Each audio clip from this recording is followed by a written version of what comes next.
果说娱乐圈最耐看的戏码是什么，那绝对不是官方宣布的恋情，而是永远不官宣，却永远有人相信的关系。王一博与肖战就是这种现象级存在。隐婚说这3个字，不知从何时开始，像幽灵一样在网络上飘荡。有人说他们在合作《陈情令》后感情升温，有人说两人住处只隔几百米，有人甚至信誓旦旦地表示他们早就领证，只是公司不让公开。原本我对这种说法嗤之以鼻，毕竟娱乐圈的八卦10条有9条是假的。但真正奇怪的是，星号这条谣言从未彻底消失。星号每当两人同框，每当某个直播镜头扫过疑似同款物品，每当一个迟来的祝福或一次无声的点赞，网络上总会有人立刻复活这个话题。你看，他们还是有联系的。本以为这只是 CP 粉的浪漫幻想，直到最近，一则模糊的视频再次把这段隐婚说推向风口浪尖。视频内容说不上明确，只是一个背影，一个似曾相识的动作，字幕却写着：理智告诉我，这很可能是剪辑党玩情绪牌，但情绪却悄悄在耳边低语：如果是真的呢？于是，这场闹剧也许从来不是单纯的流量炒作，而是一种介于真与假之间的集体意淫。又或者，正是这种无法证伪的暧昧，让更多人甘愿沉浸其中，不愿清醒。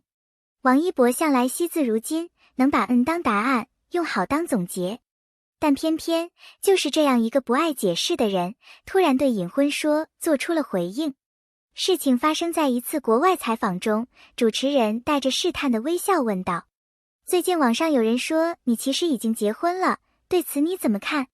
现场一片哗然，粉丝屏住呼吸，工作人员似乎想立刻打断问题，但王一博却抬头看了对方一眼，嘴角微动，说了一句：我不需要向所有人解释，重要的人知道就够了。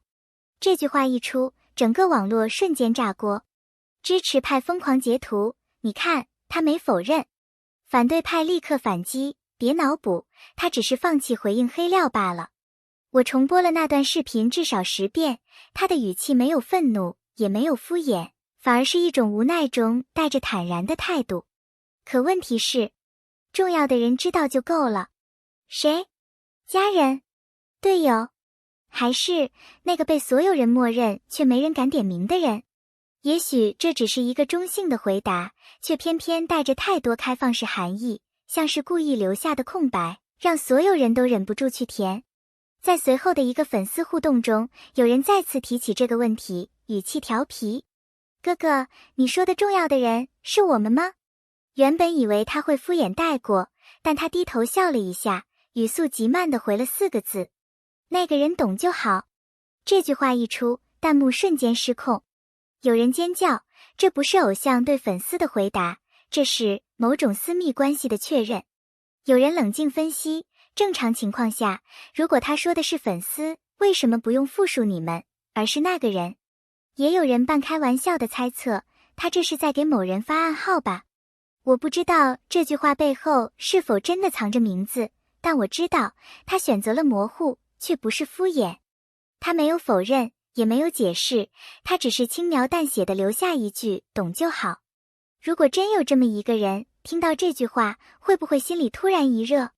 与王一博偶尔投下谜题不同，肖战则几乎从未在公开场合正面回应过任何与隐婚说相关的问题。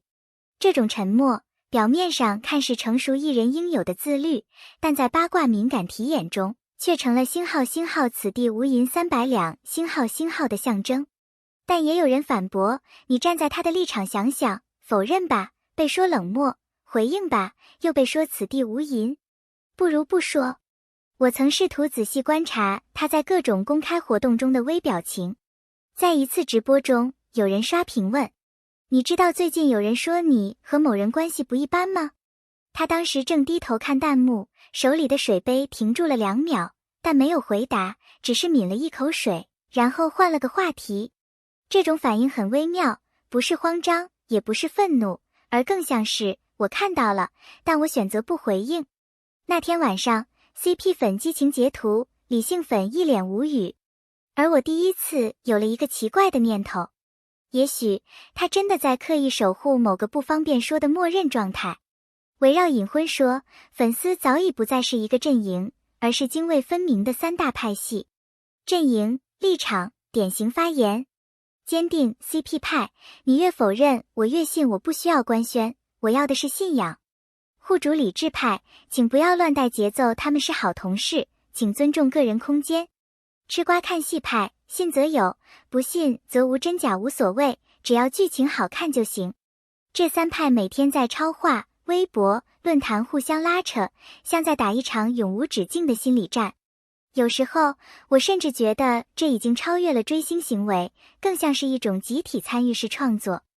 CP 派像浪漫小说作者，不断产出剧情；理智派如纪律委员，随时纠正不实信息；吃瓜派则像观众席的看客，为戏份高低打分。荒谬吗？也许，但这正是当下娱乐文化最真实的一面。有时候，真相不重要，重要的是每个人都在其中找到自己的立场与情绪出口。最耐人寻味的永远不是粉丝的猜测，而是圈内人的含糊其辞。某位曾与他们合作过的工作人员在一次聚会上脱口而出：他们俩的关系吧，比你们想的简单，又比你们想的复杂。还有一位业内摄影师在私下聊天中说：我拍过很多艺人合作，真正有默契的，一看眼神就知道。这两个不用说话就能知道对方下一秒要做什么。甚至有化妆师神秘表示，他们私下几乎不需要寒暄，坐在一起可以几分钟都不说话，但气氛一点都不尴尬。这些话没有明确指向，却有一种星号你懂的就懂的微妙意味。它不是肯定，也不是否认，而更像是故意丢给你一把钥匙星号，让你自己去开门。那门后到底是什么？现实还是幻想？我不知道。但我隐隐觉得，如果一段关系只能在沉默中存在，也许它反而更真实。回头看当年的《陈情令》路演、采访、花絮，许多人说，那时候我们只觉得他们关系好，现在再看，完全不一样了。有人做了一个长达30分钟的对比视频，标题是“当你带着隐婚说的视角重看他们”。我点开来看，本以为是 CP 粉的过度解读，结果却出奇的合理。王一博在肖战讲话时，总是不自觉地盯着对方嘴唇看。肖战被主持人调侃会照顾人时，王一博眼神迅速侧过来，似乎带着一点默认的熟悉感。在某次后台花絮中，工作人员递给两人2杯水，王一博没有看杯子，直接拿了肖战的那杯。这一幕曾被理解为无心之举，但现在再看，却被许多人称为夫妻级熟悉度。当然，这一切都有可能是剪辑效果加强情绪。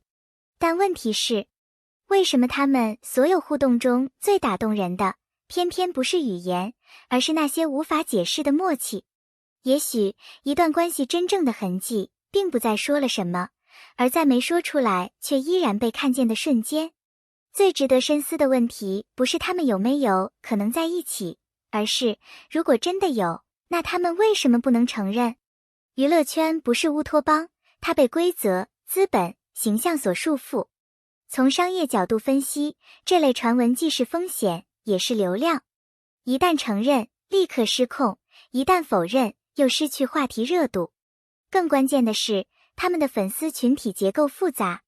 肖战拥有大量伪粉与妈妈粉，他们希望他独立、阳光，没有情感牵绊。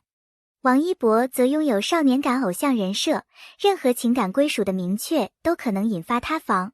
所以，他们选择了一种模糊而安全的态度，不承认、不否认、不解释，让每个人都能在想象中找到自己的立场。这不是懦弱，而是一种高明的生存策略。也许他们真正的立场是：我不用告诉所有人，但我不需要隐藏的滴水不漏。第9幕，如果真有婚姻契约，那将如何运作？大胆推测内部机制。当然，